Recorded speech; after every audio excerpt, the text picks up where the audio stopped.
Tengo un candombe para Gardel, lindos recuerdos yo tengo de él. Y hablo de un tiempo que fue muy gris, con la pobreza cerca de mí, solo su voz me ponía feliz.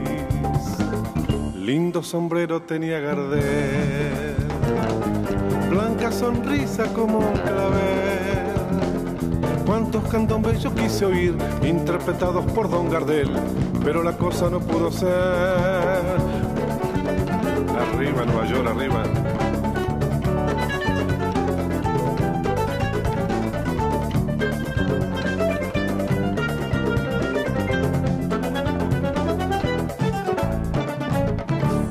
Muchas gracias, Luis Beto Brandoni, por esta charla en Hablemos de Otra Cosa en el Museo Carlos Gardel. Así es. Que después vamos a recorrer, que tiene que ver con un trabajo que estás encarando, del cual también vamos a hablar. Y bueno, el primer comentario que me surge es que nomás se repita un par de veces este programa, vos vas a tener 80 años redondos. Entonces, hay dos preguntas. ¿Qué se siente? Los primeros. La pregunta es, ¿qué se siente y cómo te sentís? No, yo me siento bien, me siento, en fin, todavía no digo con mis facultades intactas, pero me siento en condiciones de seguir ejerciendo mi profesión. Eso es lo primero que tengo que decir, que es lo más importante. Por otra parte, por supuesto, siento el paso del tiempo y tengo muy presente que me queda mucho menos de vida de lo que ya viví.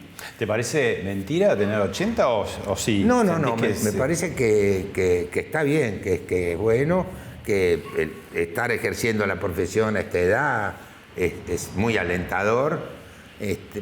Además he tenido, bueno, las cosas que pasan en nuestra profesión. En los últimos 3 años he estrenado unas películas que fueron muy exitosas y muy notorias, de modo que me halagó mucho como actor hacer roles tan distintos y la experiencia de hacer Parque Lezama en España durante más de 4 meses, una temporada muy larga, y ahora estar en vísperas de una cosa que me gusta mucho. Acá está Parque Lezama. ¿Cuántos años ya de Parque Lezama? Primero en el liceo, unos cuantos años. Hicimos más de 920 funciones en 4 temporadas seguidas en Buenos Aires, después cortamos y retomamos hasta el final. ¿Cuántas funciones más o menos? 920 y pico de funciones. ¿Cómo hace un actor para no mecanizarse? Porque en un punto, primero al principio decís, el miedo de que se me haga una laguna. Después no hay posibilidad que se haga una laguna porque ya lo tenés en texto. No, eso te puede pasar en cualquier momento y a cualquier edad. Por distraerte, ¿no? Por estar sí, incluso vas tranquilo. a saber por qué misterioso, por qué misterio, pero no. ¿Cómo recreás un poco el que la obra era tan extraordinaria, y nosotros que estábamos tan pendientes de la respuesta del público, no hay posibilidad de anquilosarse ni de cristalizarse. Siempre pasa algo, éramos 7 personajes, siempre ocurren cosas en el teatro, siempre suena un teléfono celular en un momento incómodo, pero digamos, es muy difícil. Mira, yo lo resolví, después de muchos años que me preguntaron esto, con una propuesta. Tomá un papel en blanco, por favor, un momento que estés solo, sin que nadie te moleste, y firmá 10 veces. Y después fíjate si hay 2 firmas iguales.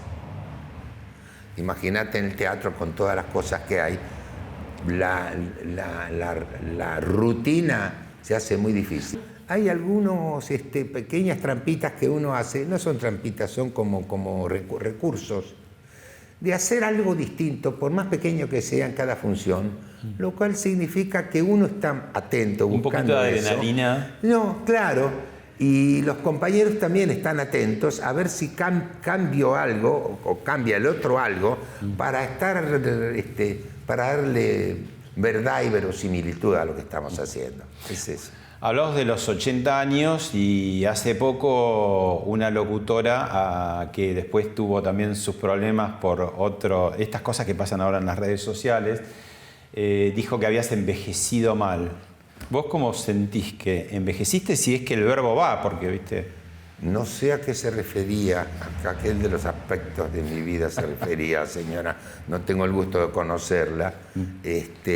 pero me parece una tontería, o salvo que haya querido decir que envejecí mal porque yo tengo una posición política muy nítida en mi vida y ella debe tener otra. Y cree que si no es igual a la de ella, está mal. Y yo soy un enemigo, en cambio de un adversario. Bueno. Salvo que sea esa la acepción. En cuanto a lo otro, me parece que está equivocada o no me conoce. ¿Y haces balances? ¿Viste esta cosa de cuando uno cumple años en redondo, que uno empieza a decir, hace balance de la década? Sí. Siempre lo hizo, me parece que siempre lo hice porque yo fui cumpliendo años, yo cada año cumplía un año. No siempre lo festejé, pero 80 años es una cifra importante y lo voy a festejar, por supuesto, con mis amigos, y uno sí hace el balance. Bueno, parte de eso, tal vez casualmente, porque no era el propósito central, pero con mis 80 años voy a publicar lo que me faltaba de las cosas que tiene que hacer un hombre. Tener un hijo, plantar un árbol y escribir un libro. Bueno, he escrito un libro de memorias que se llama Antes de que me olvide, y que fatalmente significa también una suerte de balance de mi vida. Y el repaso de mi vida, de mi infancia y mis años jóvenes y lo que me tocó vivir en la vida. Uh-huh. ¿Has amado lo suficiente? Sí. Yo creo que sí. ¿Qué tenés ahí en el tintero de cosas? Y me han amado también. ¿Tenés cosas en el tintero, decís, pendientes o cosas que querés hacer para adelante? No, lo único que me da un poquito de curiosidad es cómo es cierto que siempre, lo dije, siempre me sentí orgulloso de decirlo, quiero ver si soy capaz de afrontar el ocio con felicidad y con alegría. Eso. ¿Qué estás pensando, retirarte? No, en algún momento hay que retirarse. Primero, porque no siempre hay papeles para ancianos. Y a veces porque en un momento me van a dar ganas de descansar. Yo hice mucho teatro en mi vida, mucho teatro. Eso quiere decir que yo trabajé muchos días de la semana. ¿Desde qué estabas hablando? Yo trabajaba 6 días a la semana. ¿Desde qué? Y trabajé miles de fines de semana, miles.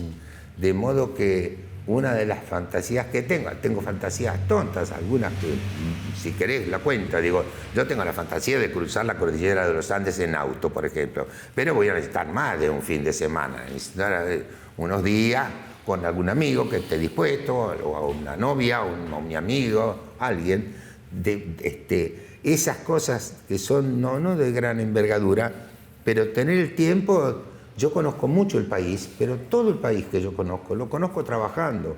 De modo que me gustaría conocer lugares que no conozco, como el Valle de la Luna, yo qué sé, lugares del país, por lo que he pasado siempre de gira y con otro propósito. ¿Desde qué edad trabajas? Ese tiempo me gustaría aprovecharlo bien. ¿Desde qué edad estás trabajando?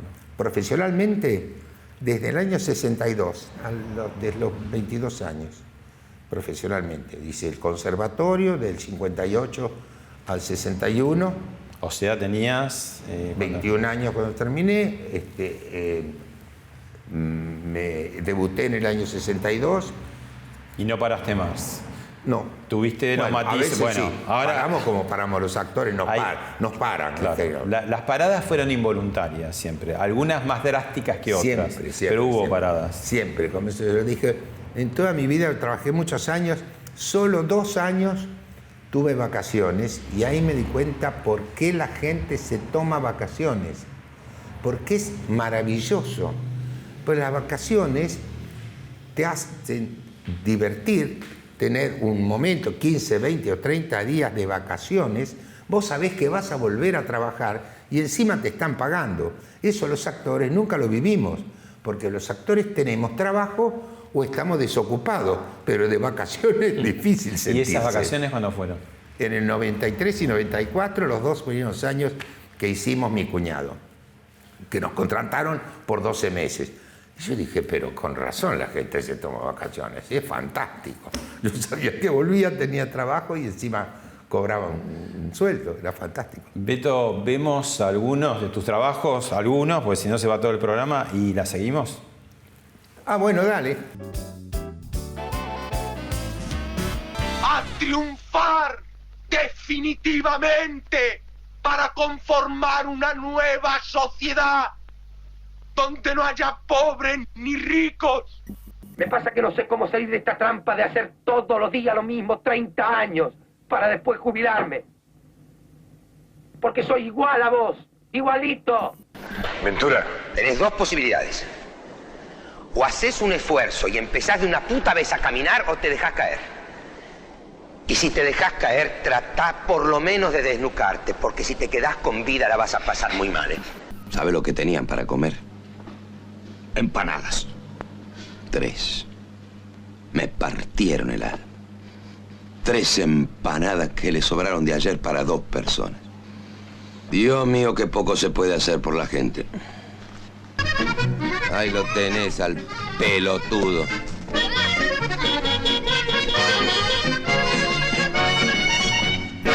¡La nena! ¡La nena es una puta! ¡Le llenaron la cocina de humo!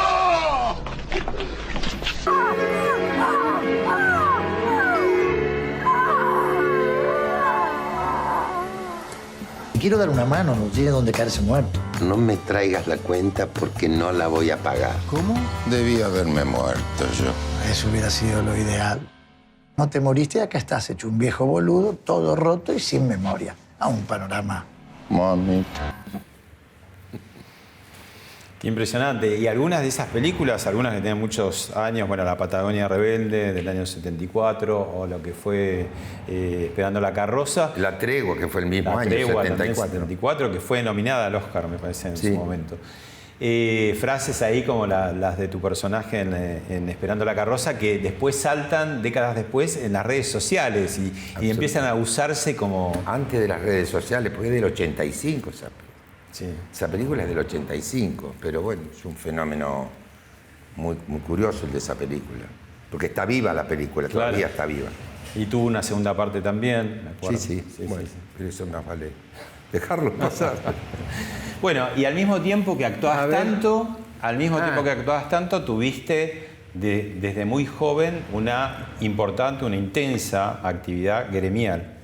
Sí, porque primero, bueno, porque yo quería ser actor, y cuando empecé a trabajar, una de las primeras cosas de las que me ocupé era de afiliarme a la Asociación de Actores.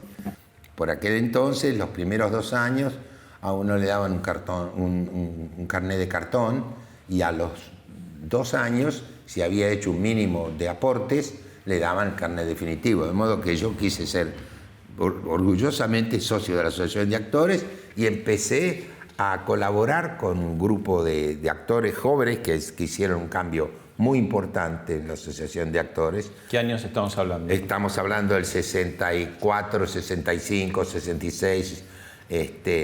Hicieron cambios dirigentes importantes, de los cuales no puedo dejar de nombrar a Carlos Carela, que era un hombre con una gran formación, fue un gran dirigente, y otros compañeros que trabajaron y cambiaron las cosas al punto de que, bueno... Carlos Carela, peronista, digamos. Sí, no, en ese sentido estaban los peronistas, los comunistas. No había grietas todavía en esa época en la actividad sindical, ¿no? No existía. La vida sindical era, bueno, qué sé yo. La Asociación de Actores siempre fue un gremio pequeño, pero bastante notorio y deficitario, porque siempre hay más actores desocupados que trabajando, en el mundo entero esto. Pero yo no sé cómo hacían en esos años, pero cuando a mí me nacieron mis hijas, Florencia y Micaela, la Asociación de Actores me regaló una cadenita de oro con las 3A de nuestro sindicato. Esto era una cosa normal en todos los hijos de los actores, de modo que había un espíritu de familiaridad, de pertenencia que era muy hermoso. ¿Te acordás de esa foto? Esta foto es mucho más adelante. Yo ya era dirigente gremial. Yo fui dirigente gremial recién en el año 72.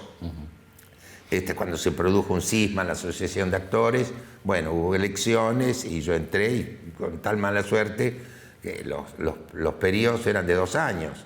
De modo que yo esperaba terminar en el 74, por eso siempre se cambiaron mucho los dirigentes, porque nadie cambiaba su aspiración de ser actor por la de ser un dirigente gremial.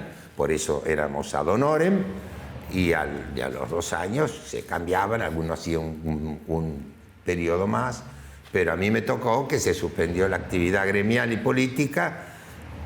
A mí me reeligieron en el año 74, estando yo en el exilio, y después se suspendió la actividad gremial y política el 24 de marzo del 76, cuando se produjo el golpe de Estado de la última dictadura. De modo que esto es una de las tantas veces que salimos a la calle a pedir, a protestar por la censura, por la libertad de expresión, por infinidad de cosas, siempre acompañados por muchos actores. La gente se movilizaba. Yo recuerdo cuando fui amenazado, al día siguiente en la calle Villamonte, que teníamos una calle, se juntaron más de 400 actores para hacer causa común. Era una vida muy afectuosa. No, porque vos te tocaron años difíciles, porque era la violencia política, sí, la violencia armada, terrorismo, todavía no de Estado, pero después ya vendría el terrorismo de Estado, enfrentamientos entre distintas facciones del peronismo, y vos estuviste sentenciado. A vos hablabas paradójicamente de tu asociación, la que eras titular, que te regalabas las 3A, también tuviste otras 3A, que era la AAA, que te dijo que te tenías que ir del país ¿en cuánto tiempo? En 48 horas, algo así. Me fui un poquito más de 48 horas. Y no era chiste, porque mataron... No era chiste, no. Mataron a mucha gente. No, viví momentos difíciles. Los primeros 11 meses de mi mandato, de noviembre de 72, en 11 meses yo pasé 4 presidentes de la República. Lanuse, Perón, Lastiri y Cámpora. En 11 meses. Sí. Después vinieron cosas mucho más complejas. Te llevo ahora para que veamos el túnel del tiempo. ¿Te devuelvo la foto? El túnel del tiempo. A ver. 31 de julio de 1974. Un terrible crimen presagia los años de violencia que se avecinan. Muere, asesinado por la AAA, Rodolfo Ortega Peña. Abogado, historiador, militante peronista, defensor a ultranza de las causas populares, durante las dictaduras de Onganía, Levingston y Lanuse se abocó a defender a activistas sindicales y presos políticos. Cuando en 1973 fue electo diputado, ya era un crítico agudo del gobierno nacional. Durante su juramento en el Congreso, utilizó la consigna de las organizaciones revolucionarias peronistas: la sangre derramada no será negociada. A continuación se separó de la bancada justicialista y conformó un bloque unipersonal. Bueno, una de las tantas historias de violencia de aquella época, ¿te acordás? Sí. Los secuestros también de Born y gente que aparecía en zanjones, asesinada. Oberdam Salustro, presidente de Fiat. Sí, no, fue una época muy compleja del país, muy compleja. Y entre medio, digamos, estar a cargo de un gremio, como vos decías, chiquito, pero muy notable, porque todas eran figuras, son varias figuras conocidas. No, y además porque tuvimos una actuación destacada durante esos años, porque nos hacíamos cargo de lo que estaba pasando, y en fin, hicimos todo lo que pudimos hacer. En cuanto a la desaparición de compañeros, nosotros fuimos a pedir por ellos, hicimos todo lo que estaba a nuestro alcance, de modo que era un sindicato que además tenía algunas particularidades. La Asociación Argentina de Actores debe haber sido el único sindicato del país que durante la dictadura hizo las asambleas ordinarias, porque eso no estaba prohibido. Por supuesto venían a observarnos de todos lados como corporaciones, pero eran muy numerosos los asistentes, de modo que seguimos tratando de sostener los principios nuestros, y cuando había una medida de fuerza, esa medida de fuerza la acataban desde los actores más encumbrados hasta los más humildes bolistas que había, cosas, todo el mundo atacaba esto, no había que hacer ningún esfuerzo. Los paros en televisión se hacían por teléfono, si le decían al inspector nuestro, paramos por tal cosa, y tenía un enorme prestigio la Asociación de Actores, y lo ganó en términos internacionales también ese prestigio, por lo cual yo durante muchos años fui uno de los vicepresidentes de la Federación Internacional de Actores, en representación de América Latina, digamos, porque todavía estaba la Unión Soviética y todavía no había caído el muro de Berlín, de modo que ahí se cuidaban los equilibrios políticos muchos. La Guerra Fría.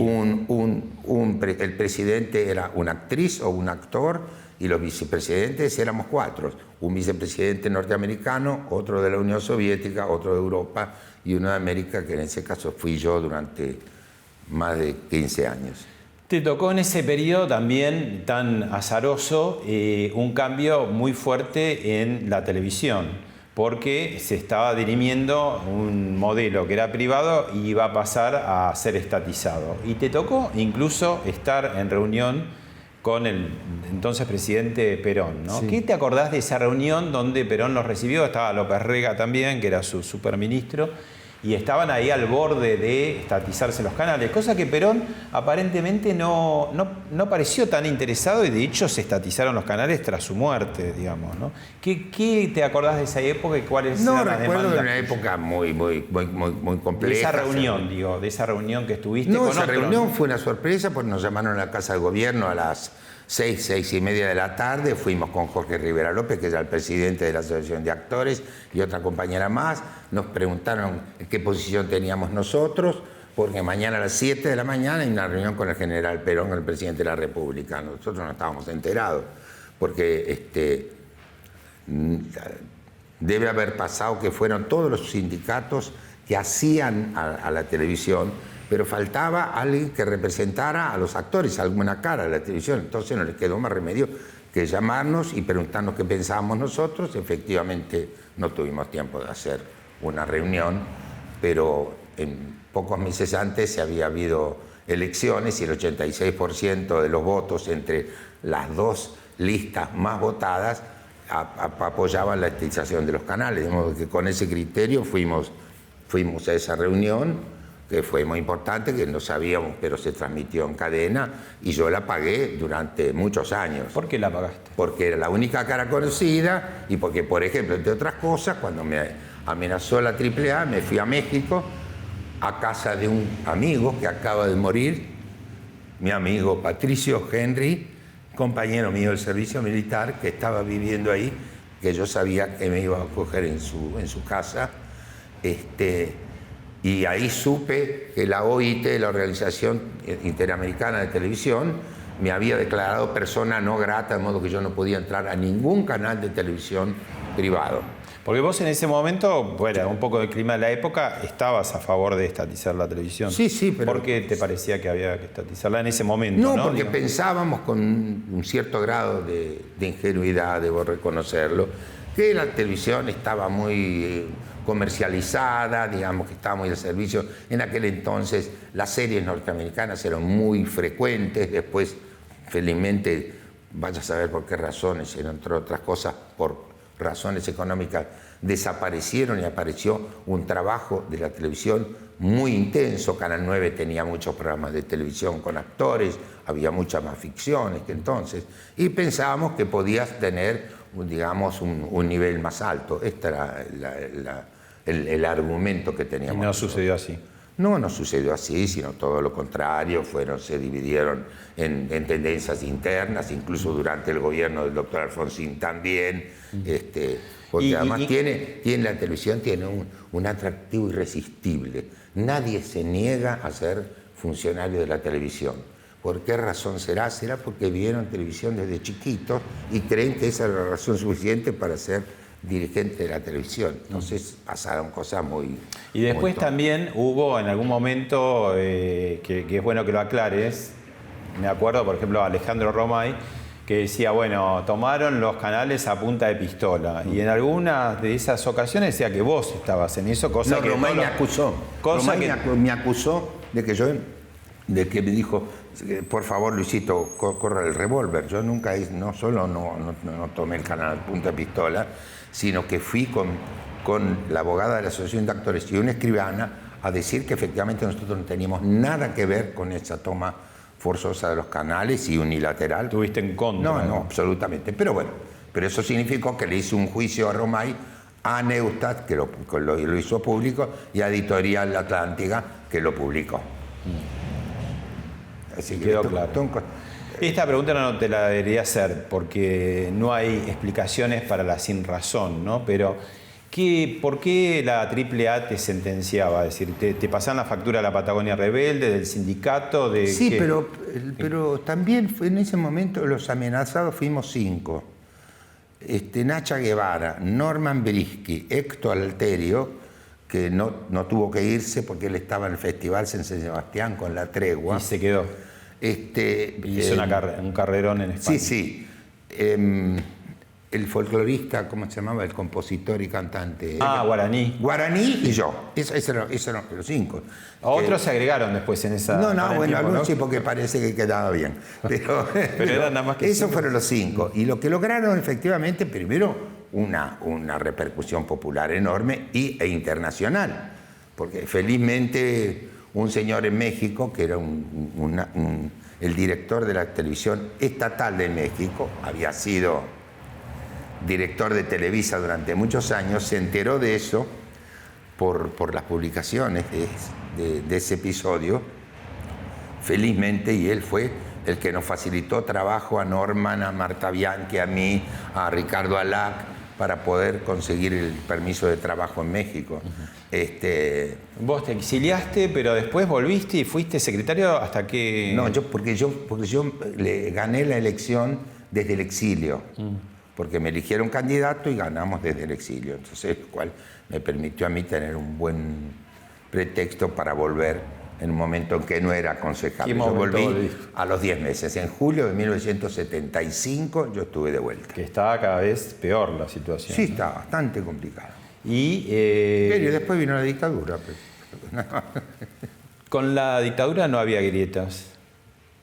No, al contrario, no. Estaba todo del mismo lado. No, primero porque había un clima en el mundo de los actores, un clima mucho más afectuoso, más familiar, sabíamos. Y había un enemigo en común, digamos. Había un enemigo en común que nos abroquelaba y que teníamos la seguridad que donde tirábamos acertábamos en las demandas. De modo que eso fue, no era el mejor de los mundos, pero nos hizo sentir que teníamos muchas afinidades y las discusiones político-partidarias no existían en el seno de la Asociación de Actores. En la Asociación de Actores no existían. Había gente que pensaba de manera política, no era mi caso porque yo nunca me había afiliado a ningún partido político hasta el año 1982, en que me afilié a la Unión Cívica Radical para votar la interna al doctor Alfonsín, pero entre tanto yo no tenía participación, pero como era dirigente gremial se suponía que tenía que ser peronista, y como era peronista dijeron, bueno, este es comunista, y yo no era, y no lo dije porque no era, si no lo hubiera dicho. ¿Te secuestraron a vos y a Marta Bianchi? Sí. ¿Cómo fue? En 1976, Aníbal Gordon, y nos dijeron que como habíamos hecho algo en contra de lo que nos habían dicho que no fuéramos, entonces nos habíamos fregado en ellos, no se iban a fregar en nosotros. Así fue. ¿Y ese episodio cuánto duró? ¿Cómo duró fue? Varias horas y se enteró de eso Miguel Gila, el cómico español que vos conociste, que vivió muchos años acá. Subió a mi auto saliendo del Teatro La Salle el 9 de julio del 76. Nos vinieron a buscar en 3 móviles. Nos sacaron a Marta y a una amiga por un lado y a mí por otro. ¿No móviles policiales? ¿Eran móviles? 3 móviles, no, eran móviles Falcon. Falsos, por supuesto, con 8, 10, 12 personas, no sé. A mí me metieron en un auto con Aníbal Gordon y a Gila, con su mujer y un asistente, lo llevaron en mi auto hasta que lo dejaron. Y Y a Gila, que era muy amigo nuestro, lo primero que se le ocurrió fue llamarlo a un actor amigo nuestro, que ahora me va a salir su nombre, un gran amigo, a ver qué podía hacer. Le dijo que porque nos había chupado. Desaparecieron. Nos había chupado, sí, que terminamos en Automóviles Orletti. Y él habló con un amigo que era un general, que después supe, años después supe, que era el general Arturo Corbetta, para contarle esto.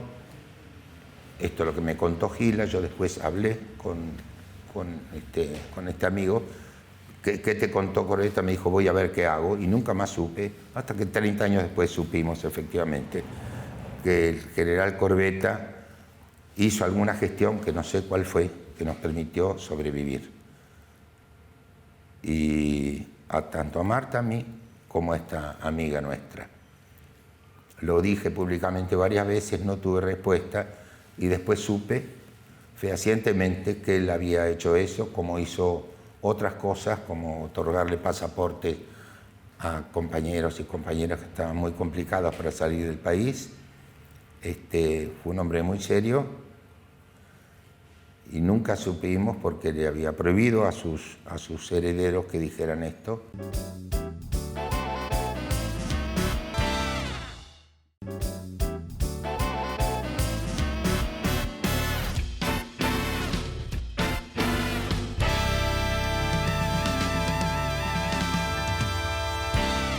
Es una verdad de perogrullo, porque en todos los gobiernos de facto, desde el siglo XIX hasta el XX en Argentina, hubo militares y hubo civiles. Pero en los últimos años se empezó a hablar de la dictadura cívico-militar. ¿Vos te opones a eso? ¿Por qué? No, yo nunca me enteré. No es posible. Pero es un eslogan que sacó el peronismo, el kirchnerismo, para involucrar a más gente, digamos, para que además de demonizar a los militares, que tenían sus razones, y que el partido militar se terminó durante el gobierno del doctor Alfonsín, y quiero recordar que se hizo la CONADEP, que no conformó el peronismo, no conformó la CONADEP, llamaron a los diputados y senadores, y no lo conformó, y después pedían el juzgamiento, para, digamos, demonizar a los militares y a los civiles. Y en esto yo me parece que no. Y un día dije en un programa de televisión que era un golpe militar. Todos sabíamos que era un golpe militar. Se sabía que vino, y ahora parece ser que la consigna es cívico-militar. Sí. Como me opuse, entonces la Asociación de Actores, en un consejo oficial, en la reunión de todos los miembros, me atacaron a mí por ser negacionista, que es un término que está muy de moda en estos días, como si yo hubiese negado la dictadura militar. No saben de lo que hablan, por lo cual renuncié a la asociación. Pero hay algunos que no eran tan chicos, digamos, ¿no? Como para no saber alguna de estas cosas que contamos pero eso recién. Se puede negar tranquilamente, se puede decir que yo era un negacionista. Con la historia que acá, las cosas que estoy contando acá, pueden decirlo, porque niegan... Pero ahí sería la paradoja que los negacionismos... Después de más de 55 años de afiliado, que tuve el honor de dirigir durante más años de lo que hubiese querido. ¿Hasta qué año? La Asociación de Actores, hasta el 9 de diciembre de 1983. Digo por qué. Porque yo había aceptado un cargo ad honorem de asesor en cultura del presidente Alfonsín, y el estatuto de la Asociación de Actores decía que no se podía ser dirigente de la Asociación de Actores y tener un cargo político al mismo tiempo. Por eso, cuando el 10 de diciembre asumió Alfonsín, el 9 yo renuncié a la Asociación de Actores. Raúl Alfonsín, la figura más importante de la democracia del 83 para acá. Sí, del 83 para acá y por muchos años, porque fue un hombre importantísimo que pasó una presidencia muy tumultuosa, muy penosa. Nos dimos todos los justos, les hicieron todas las huelgas, todos los asaltos, todo. Y hoy, si no me equivoco, tiene la estatura de un prócer. Y el que acertó mucho con eso fue el doctor Antonio Cafiero, que en su entierro dijo: señores, sepan ustedes que Alfonsín no es radical, Alfonsín es de todos los argentinos. dijo en su entierro. Y acertó. Bien. Acá, bueno, acá estás estoy con Ricardo, cuando fue la candidatura. Sí. Vos eras candidato a vicepresidente. Fuimos candidatos, sí. Y a vicegobernadores también, sí, hicimos 2 campañas juntos, ¿cómo no? ¿Y qué pasó con Ricardo No sé, entonces? preguntáselo a Ricardo. No, pero te digo, de que estuviste tan cerca en esa época, ¿qué pensabas? Ya estábamos distanciados porque tuvimos alguna diferencia de las que se pueden tener en un partido político y democrático como la Unión Cívica Radical, y hace bastante tiempo que no lo trato. ¿Y te parece que no haber aceptado ser embajador de España no es conveniente? No sé, preguntáselo a él. A mí me da una pena. La opinión horrible. tuya, digo, ¿no? ¿Qué opinión, por qué te parece que no debería o sí, o qué pensás? Porque estamos en las antípodas del partido justicialista y de su ramal kirchnerista, en las antípodas. Porque la Unión Cívica Radical es un partido esencialmente democrático, lo ha demostrado cada vez que fue gobierno y cuando no fue gobierno, cuando estuvo en la oposición, esto me parece básico. Pero el resto preguntáselo a Ricardo. Bueno, Beto, te invito a ver un video que tiene que ver con algo que vas a hacer pronto, una versión anterior, la vemos y la conversamos. A ver. Campaña como el cotorro, va quedando desolado todo el lujo en la catrera, comparando sin colchón. Y mira este pobre mozo como ha perdido el estado, amargado pobre y flaco, como perra de botón. Ya lo ves, che, viejo, ¿por dónde agarramos, querido? ¿Dónde agarramos? Estamos en la menor, Tuco. Viejo, pero yo soy más bien varito no soy yo. Agarrá en fa, ¿querés? ¿Ma qué fa? Me va pangulo, viejo. Al final yo me voy a cantar y usted qué hace, me boicotea, viejo. Pero sí, señor, yo estoy cantando viejo. ¿Dónde está una ropa, pangulo?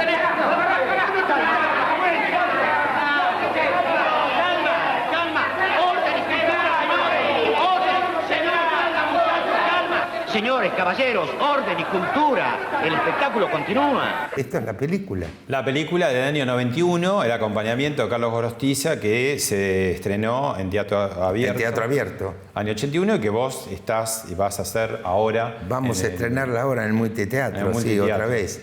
Que tiene, bueno, ¿qué resonancias tiene? Porque porque es una cosa inolvidable, porque esto además, esto que hizo Carela, y lo hacía Carela y Ulises Dumont, y después lo hicieron Carela y Pepe Soriano. Después del ciclo de Teatro Abierto, Rottenberg y Breston nos contrataron para hacer un programa de 2 obras, El acompañamiento y Gris de ausencia, que hacíamos Ulises y Carela, y Pepe Soriano y yo y elenco. De modo que yo lo vi, no sé, 60, 70 veces, porque trabajamos juntos, hicimos giras, hicimos Mar del Plata, de modo que siempre me pareció una joya, tanto como lo es Gris de ausencia de Roberto Cosa. Bueno, tengo la posibilidad ahora de elegir y volví a leer algunas obras de Gorostiza y esto me parece una joya extraordinaria y esperemos tener suerte y que al público le pase lo mismo. Y voy a seguir con mi inveterada costumbre de hacer autores nacionales. Muy bien. Estamos en el Museo Carlos Gardel porque vas a ser de un cantor que es un fanático de Gardel y que quiere volver a cantar. Y dicho con todo respeto. Y no lo dejan, así que si querés recorremos un poco y retomamos la conversación. Dale, ¿cómo no? Dale. Bueno, Beto, estamos acá en lo que era la casa que le regaló Gardel a su madre, Berta. Por supuesto, muchas reformas, ¿no? Esto sería un patio al aire libre, la escalera que debe ir a la azotea donde colgaban la ropa, y vivió como La parte de arriba todavía. Sí. Hay un tango muy célebre de ese lugar allá, que era Cuartito Azul, que era un cuartito donde iban de pronto alguna personal de servicio. Y seguro, era una casa, típica casa chorizo. Claro, y fíjate, entremos acá, porque son estos salones que seguramente era lo que era la casa chorizo que decían, claro, ¿no? Los distintos cuartos. Eran distintos cuartos, uno de ellos era comedor, y después estaba la cocina, Y el Tu baile. cantor, que sos vos ahora. Qué maravilla, qué maravilla, qué maravilla de foto, qué maravilla de foto. Qué vigencia, ¿no? Sí, qué foto y qué personaje ¿Y vos hablamos de eslogan, ¿no? Andá a cantarle a Gardel, ¿no? ¿No? Sí. Andá a cantarle a Gardel. Y fue- Gardel y Lepera y su guitarrista, ¿no? No, Lepera era el letrista, un gran poeta, un gran poeta. Sí, sí. No, lo que hicieron estos dos señores, con temas que tenían que componer a pedido, de acuerdo al argumento de las películas, lo tenían que hacer en muy poco tiempo. Y fueron todos éxitos que permanecen. Y además que rompieron fronteras. Por porque él supuesto. grabó en Hollywood, Por ¿no? supuesto, por supuesto. Y además se dio el gusto de hacer las películas en Estados Unidos, en castellano, con problemas argentinos y actores argentinos, e incluso un extra que hace de Canillita, que después se convirtió en Astor Piazzolla. Total, que aparece. aparece en la película. claro. Bueno, Muy lindo, muy lindo. nos sentamos acá. A ver, con sí, el mirá qué mudo bien. Muy y bien, fileteados. qué bien. Bueno, y vos vas a ser el cantor. Yo voy a ser Inspirado en cantor. Gardel. Y me gustaría, cuando era joven me hubiese gustado ser cantor de la orquesta de Pugliese. ¿De Pugliese? En ese caso sí, porque mi hermano era hincha de Pugliese y bueno, yo lo quise mucho, lo fui a ver de muy pibe y porque tenían un cantor que se llamaba Alberto Morán, porque las chicas morían de verdad a los gritos. Con la orquesta de Osvaldo Pugliese se dejó de bailar, porque era tal lo que hacían, la potencia de esa cosa, que la gente no se paraban en los clubes y los miraban, no bailaban. Y a lo que le gustaba a Pugliese que la gente bailara, a él lo que le gustaba que verla bailar, que le parecía que eran más felices. Y ahí hacía bien. Muy bien. Bueno, ¿seguimos? Dale, dale, vamos. Bueno, seguimos. Tuviste una segunda época política después de esa tan tempestuosa de los 70, ya en el Congreso Nacional, nada más y nada menos. Sí, fui candidato a diputado por la provincia de Buenos Aires, a diputado nacional por la provincia de Buenos Aires, fuiste porque diputado. yo nací en el partido de Avellaneda y podía hacerlo. Participé de la lista de la Alianza. ¿Qué te acordás de proyectos que vos No, impulsaste? proyectos hice muchos y como casi todos los diputados he cosechado más fracasos que éxitos, ¿no? Bueno, ahí se armó una asociación, pero vos siempre fuiste bastante crítico, ¿no? No, yo fui crítico sí, porque fue una asociación formada a dedo, y me molestó y se lo dije a mis compañeros, que la verdad que no entendía cómo alguien que había promovido esa ley hasta casi llegar al recinto de diputados no había sido convocado por eso, pero no es eso, simplemente porque yo no soy peronista, no fui convocado. Esta es la única razón. Y esto se lo dije con todas letras, pero no tengo ningún problema con ello. Beto, alguien que te conoce mucho te dejó un mensaje. ¿Un mensaje? Nuestros dos últimos trabajos juntos fueron El cuento de las comadrejas y Parque Lezama en España. Bueno, en El cuento de las comadrejas estábamos filmando en el año 2018 y Beto estaba permanentemente, fue cuando estallaron los primeros atisbos de la crisis, y Beto estaba permanentemente entre tomas, yéndose a ver lo que pasaba, escuchando periodistas, con la radio, con el diario, pero más que nada con internet, con las redes, una persona muy comprometida. Y en España, bueno, ya es conocido por todos lo que pasó el 24 de agosto, esto ocurrido por un entusiasmo de Beto de querer colaborar con algo aún desde la distancia. El Parque Lezama tenía todavía muchísima más carrera para seguir, pero quiso estar en la Argentina, quiso volver para participar y bueno, yo por eso lo admiro. Alguna persona maleducada, con mucho desprecio por la edad y por la experiencia, ha dicho que Beto envejeció mal. Yo me animo a decir que no solo no envejeció mal, sino que no envejeció. Es una de las personas más jóvenes que conozco, más activas, permanentemente en movimiento y en un momento en donde mucha gente está perdiendo las esperanzas e incluso pensando si vale la pena seguir y planeando irse, estaría muy bueno que Beto cuente cuál fue su experiencia en el exilio y qué piensa él sobre ese tema. ¿Qué decís? Que digo que el exilio es un estado de ánimo difícil de expresar, de explicar, es un dolor enorme y bueno, yo lo tuve que vivir, pero lo abrevié todo lo que pude porque mucha gente que en aquel entonces, en el 74, se exilió, volvió 10 años después y yo volví 10 meses después porque es lo que pude y no me arrepiento. Fue bastante arriesgado, digamos. Sí, desde luego, claro que sí. Pero no me arrepiento porque cumplí con mi deber y porque además se me hacía muy difícil vivir lejos de acá.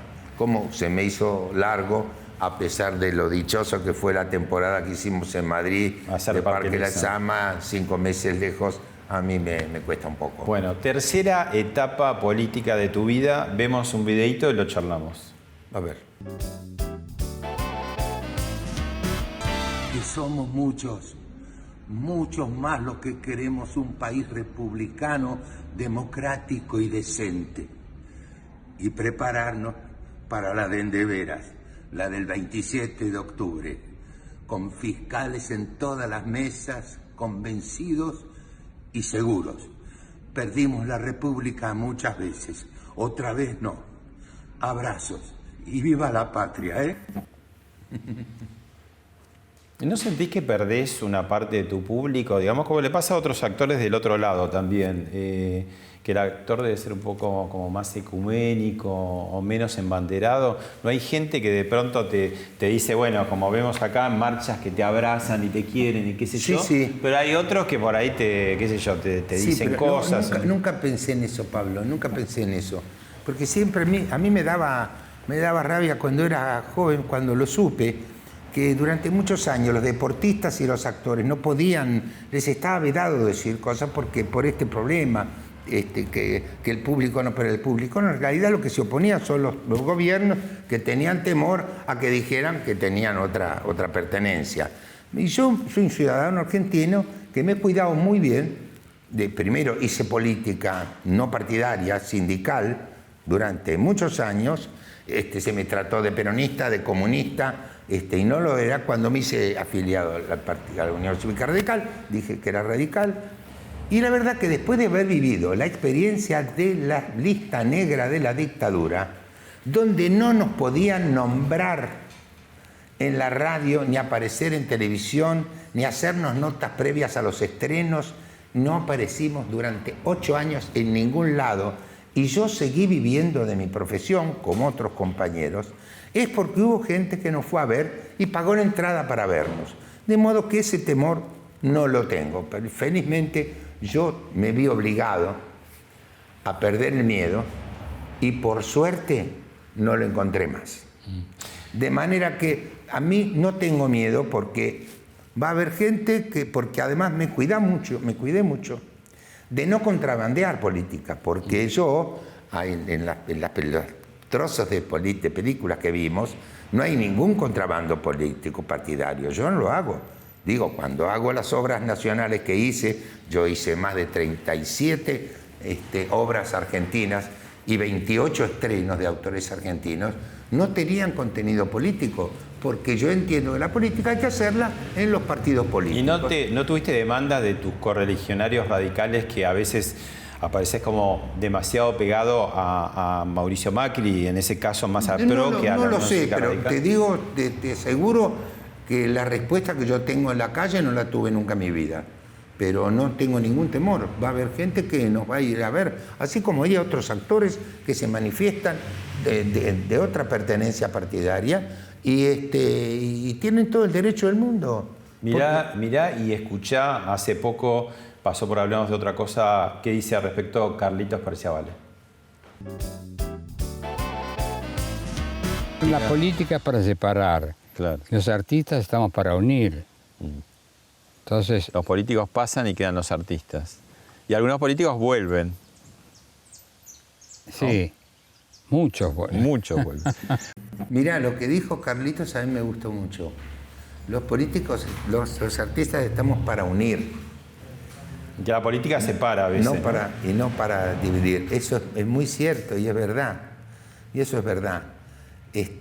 Pero que quedan los artistas no estoy tan seguro, porque eso es como decir, toda la política es un miserable y lo único que valen son los artistas. Y no es así, no estoy de acuerdo con eso. ¿Cómo es? No, hay gente buena en las artes, hay gente buena y decente en la política, hay gente que no vale la pena mencionar, pero que nosotros... ¿Y hay gente buena en el peronismo o no? Ay, sí, por supuesto que hay gente buena en el peronismo, desde luego que sí. Incluso en el peronismo hay sectores democráticos, por supuesto que sí, pero que queda que nosotros somos los mejores de todos, no, eso no lo acepto, no, para nada. Que estamos, el oficio nuestro es, como decía un viejo actor argentino, cuyo nombre no recuerdo, decía, nosotros somos el recreo del pueblo, y la verdad que estamos para entretenerlos en el mejor sentido de la palabra, para emocionarles, para contarles una historia y para regalarles la decisión de ir al cine o al teatro. Es una decisión muy personal, es un contrato de buena fe que se hace, de los pocos que quedan en el mundo, porque no hay devolución si no te gusta la película o la obra de teatro. No la puedes ir a cambiar o que te devuelvan nada. Uno va con disposición de que le guste porque quiere que le cuenten una historia. Y esa tarea es una tarea muy noble que merece reconocimiento.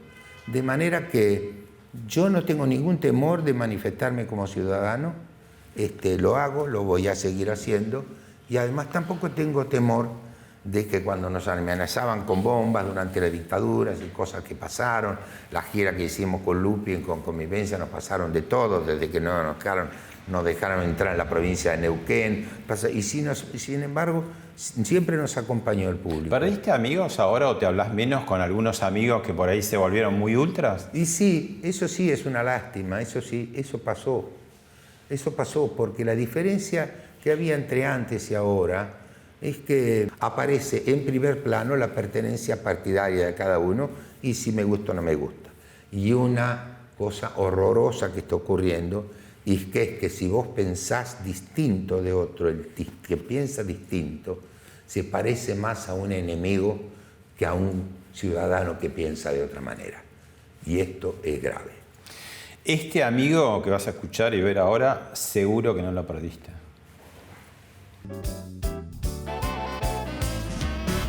Beto Brandoni, un amigo de, a ver, ¿cuántos años? Desde el 78, 42 años. Un tipo que se jugó siempre por lo que pensó, con aciertos, con errores, como todos, pero en definitiva fiel a sus convicciones. El actor argentino que más se preocupó por hacer autores nacionales durante décadas, con un férreo predominio por el autor argentino. Y en lo cotidiano podría agregar excelente cocinero, porque cuando Beto te invita a comer a su casa, se preocupa porque todo esté rico y salga bien, como le gusta a él, con mucha perfección. Y como dato de color no revelado, no acepta desayunar en pijama. Se viste para desayunar aunque esté solo. Muy bien, muy bien. Y volvemos a trabajar juntos, Coca. Vuelven a trabajar. Volvemos a trabajar juntos. Bueno, Beto, gracias y que gracias tengas el acompañamiento que te mereces. Esperemos que sí. Muchas gracias a vos.